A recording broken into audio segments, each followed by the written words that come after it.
Le jour de notre dernière émission, Sa Majesté Mohamed V, roi du Maroc, rendait le dernier soupir au cours d'une intervention chirurgicale. Continent sans visa s'est rendu à Rabat pour les fêtes de l'Aïd es-Séguir, marquant la fin du Ramadan, car cet événement important de la vie musulmane revêtait une acuité particulière. Le jeune roi Hassan II, solennellement intronisé au palais du Riyad le 3 mars dernier, présidait à cette occasion la première grande cérémonie religieuse de son règne au milieu de son peuple. La grandeur, la force et le prestige, s'ils ne sont pas fondés sur le peuple, sont appelés à disparaître, a-t-il déclaré. Mais qui est ce peuple? Une foule grouillante dans les médinas, les bidonvilles et les douars, 80% d'analphabètes, beaucoup de miséreux, de chômeurs, de malades.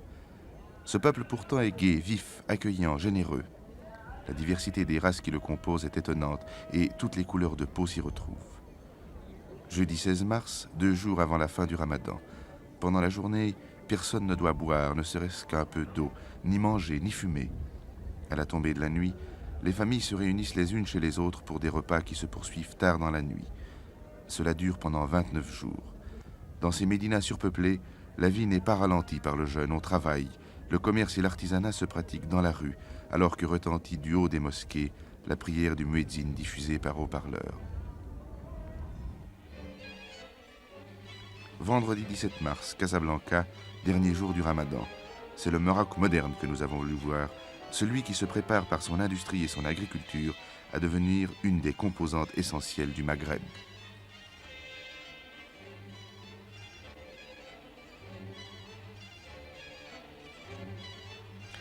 Ces usines ont été construites après l'accession du pays à l'indépendance.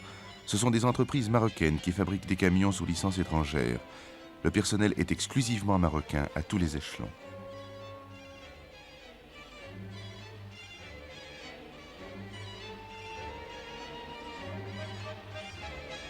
Si le travail paraît lent, c'est que le Ramadan fatigue et affaiblit les ouvriers. Beaucoup d'ailleurs sont absents, à tel point même que certaines usines comme celle-ci ont décidé que les vacances se prendraient pendant le Ramadan. Cette industrie automobile représente une des nouvelles richesses du Maroc. Dans la région de Casablanca seulement, plusieurs usines sont en construction.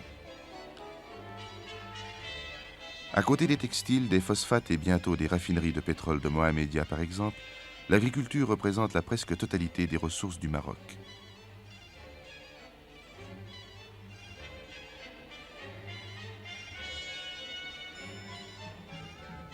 Nous nous trouvons ici, dans la plaine du Rarb, dans un des 112 centres de travaux agricoles que l'État a créés dans le pays. Ce centre de 30 000 hectares est équipé de 50 chenillards, 28 tracteurs, de camions-citernes, de stations de graissage mobiles, d'ateliers de réparation. En période de labour, on travaille 24 heures sur 24 et la consommation de carburant s'élève à 12 000 litres de gasoil par jour. 7 000 fellahs profitent de l'appareillage moderne du centre qui leur fournit en outre les semences et les engrais.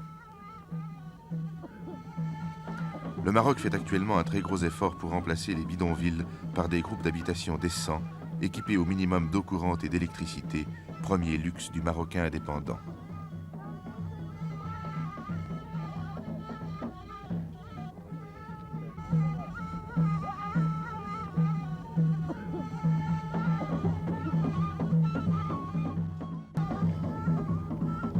Pour faire tomber le taux incroyable d'analphabétisme, le gouvernement édifie ces écoles qui, puisqu'elles sont encore rares, sont toutes modèles.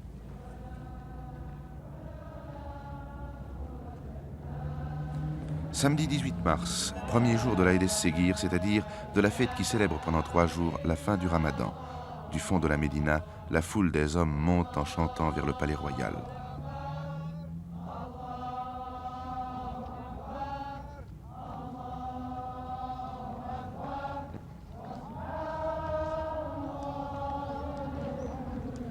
Aux portes de ce palais, sur la Msala, ils vont prier en compagnie de leur roi qui, pour la première fois de son règne, va se montrer et se mêler à son peuple.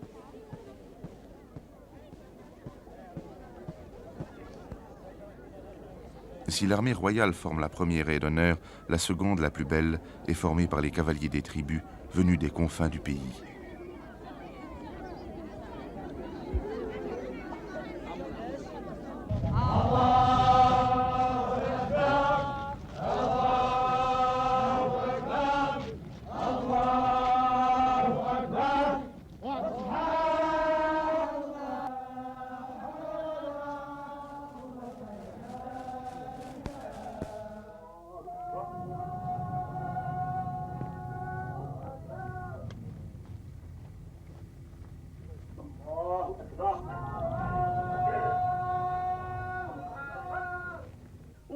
من زاد التقوى محروم والله تعالى يقول وتزودوا فإن خير الزاد التقوى.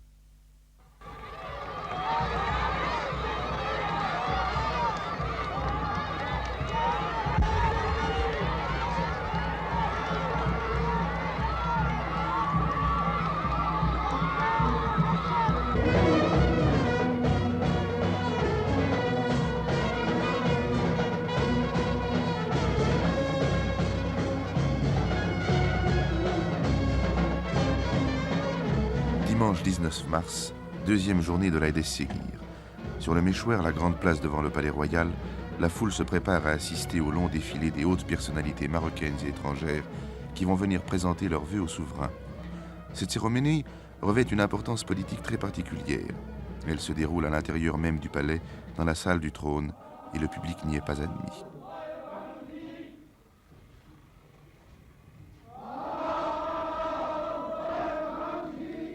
Selon un protocole sévère et complexe, le roi reçoit d'abord les membres de la famille royale, les membres du Conseil constitutionnel, les délégations des différents ministères, des préfectures, des provinces, des conseils communaux et municipaux et les officiers de l'état-major du royaume.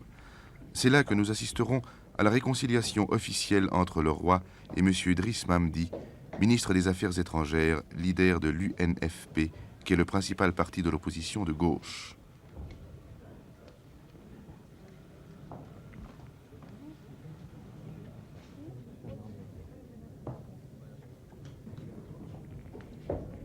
Monsieur Mamdi, que nous voyons ici, conduit les membres du corps diplomatique.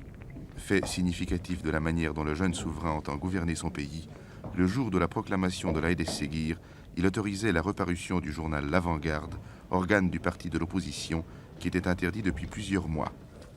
C'est là un fait inattendu, surtout lorsque l'on sait qu'aucun des dirigeants de l'UNFP, Union nationale des forces populaires, n'avait assisté à la cérémonie d'intronisation du nouveau souverain.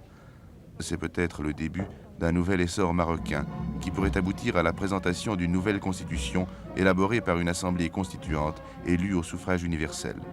C'est là le vœu de l'UNFP.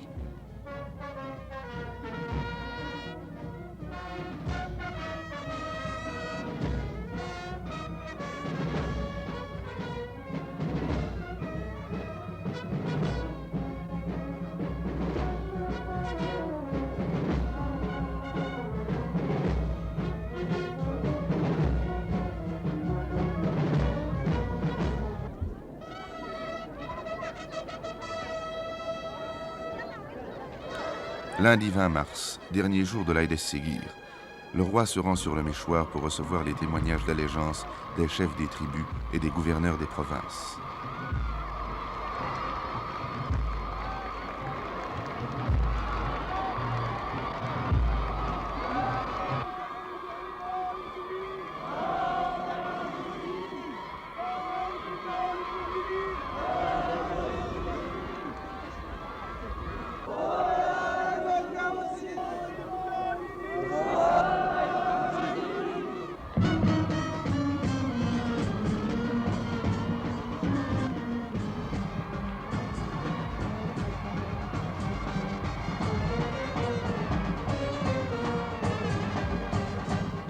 Moulay Ahmed Alaoui, ministre de l'Information, a répondu aux leaders de l'opposition qui réclamaient la création d'une assemblée constituante élue au suffrage universel. Il y a là, dit-il en montrant la foule rassemblée sur le Méchouar, une immense constituante.